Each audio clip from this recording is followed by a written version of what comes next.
What's up, YouTube? Mike from Mass Aquariums, and this is episode 3 of how to set up a freshwater planted tank.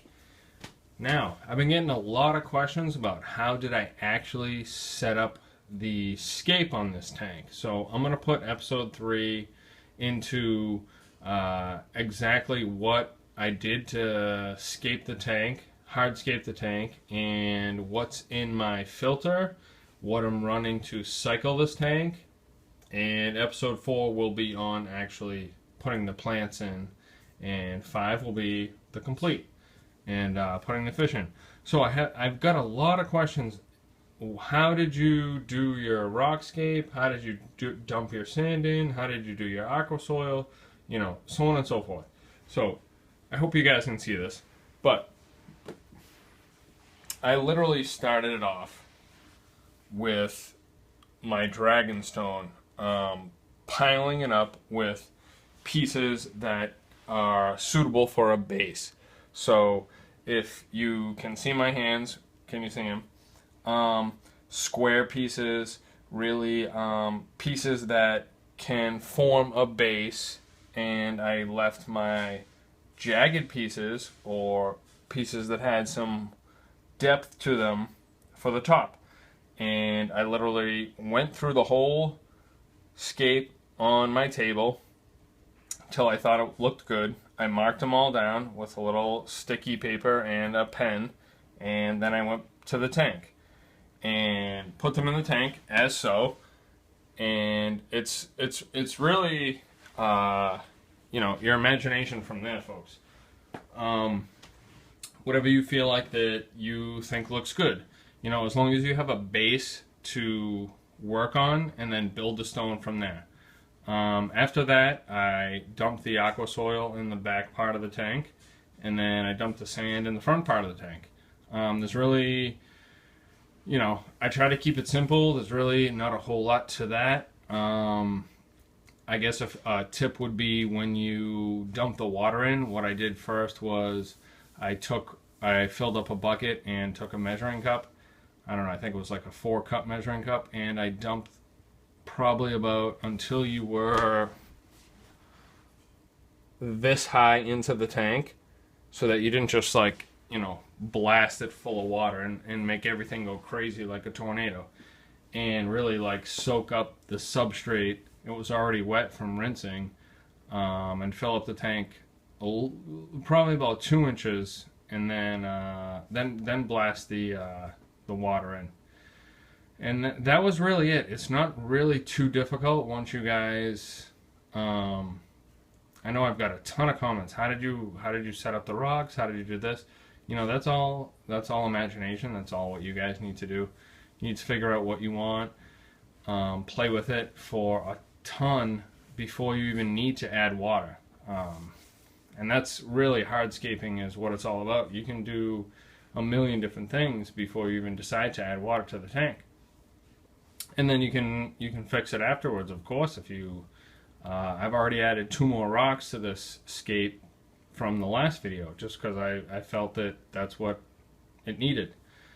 But so that's my ramble in there. So let's get into what I'm running in my filter. You guys know I'm running a Fluval 406. Now this filter has 4 trays.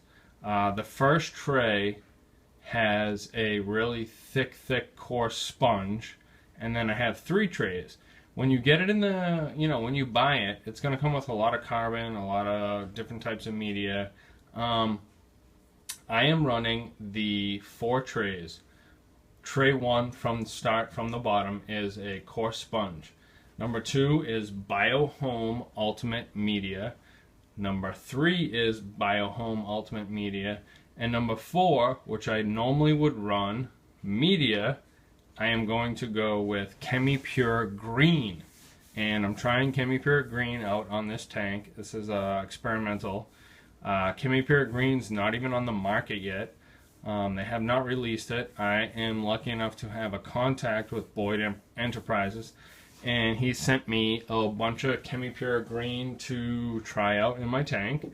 So that's pretty exciting. It's a carbon. I usually don't run carbon on my planted tanks because I usually like to dose a lot of fertilizers, and I've never seen any reason to run carbon on a planted tank when, you know, if you're running low tech, there's no need at all. But I'm going to try Chemipure Green out for here. Everybody, all you beginners out there, when you're running a low tech planted tank, all you need is media, and sponges. Sponges to take out the crap, media to nitrify your, you know, collect bacteria to have your nitrogen cycle complete and take care of your water. So I'm going to try out this Chemipure Green. I'm excited to see what it does. This has only been 24 hours since filling it up, and the water is really, really crystal clear. It's looking pretty good. I mean, it's a little hazy, but it's because of the LEDs. So that's what I'm running in my filter. I'm running a Fluval 406 on this bad boy. It's probably a little overkill on a 40-gallon breeder, but I love overfiltration. You can never be wrong. You can never go wrong with overfiltration on any tank, to the point where, you know, obviously you don't want your plants and your fish like being in a tornado and they can't do anything. But this is probably just perfect where I have everything set up. The next video will, of course, be on planting this tank. I'm going to show you how that does, how that works. I'm cycling this tank with Dr. Tim's one and only bacteria, nitrifying bacteria. I've tested the water already. I have 0,010 ppm after 2 days, or you know, a little over 2 days. But I really can't believe it. If it works that good and you can put fish in that quick, then Dr. Tim's really is the best thing possible. But I'm gonna just let this tank run for a while. I'm gonna have fun planting it, and I think patience is the key. I've learned over the years that just setting up a tank and getting so excited and then just dumping fish in for them to die or just really not be happy it's not really the way. You know, set up your tank, look at it, maybe you move stuff around, do this, do that, you know, start planting it, because you can plant it at any time you want. You know, the cycle does not have to be complete before you plant your tank, and then, you know, then you can have fun putting fish in once it's all good. So this video is going on about 7 minutes too long. What are we at? 7:42. But I got my boy Joey Young sending all sorts of plants in here, in here, in here, in here. How you doing? How you doing? How you doing? How you doing? How you doing? How you doing? How you doing? How you doing? How you doing? How you doing? How you doing? How you doing? Forget about it. That's where all the Blixa is gonna go. I'm gonna pack Blixa in all these little nooks and crannies. There's aqua soil in every one of these nooks and crannies. And then he's sending me a few plants that he wants to see how it goes. They're high-tech plants. He wants to see how they do low-tech, but I'm thinking back is going to be a lot of ferns, a lot of anubias, mosses. Really looking forward to escaping this tank. So, if you've been here for this long, for all 8 minutes, I hope you enjoyed it.